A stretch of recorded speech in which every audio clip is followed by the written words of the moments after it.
kulendi. Azvina kumera mushe muri yeZimbabwe. Tiri kutambira nyaya iko zvinezvi yatoitika right now. Pana munhenzva yadonha between Rutenga and Mwenezi.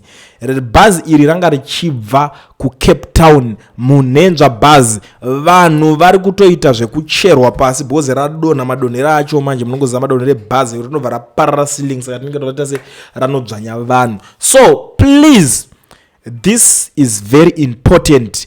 Tarisai hama dzenyu, fonai kana vanhu vane hama dzakabva namunhenzva. Tarisai, vamwe vanga vakatarisira, ndoziva kuti vamwe vazhinji manga vatomirira muri kuHarare, matomirira kuti tine hama dziri murodhi dziri kuuya. Please contact them right now, mutaure navo, muconfirm munzwe kuti vari safe here, because bhazi pane rabva Capetown radonha. Zvakakosha izvozvo. Chimwe chinhu chandinoda kukuzivisai, kune vanhu kwanisa kuona this video, this update, zvinhu zviri kuitika. Please like this video kuti risvike kure vanhu vakwanise kunge vachinoriona. Zvakakosha izvozvo. Chatoo chikumbiro muri yeZimbabwe. Share, like, zivisai hama neshamwari, fonai, unesanai. Unoziva kuti une hama yako ine shamwari yanga yati iri kubva kuCapetown. Unoziva kuti une shamwari yako yati ine hama iri kubva kuCapetown kana kuti iri kunhingirigina kana kuti yaenda kuZimbabwe iwe uri kuCapetown.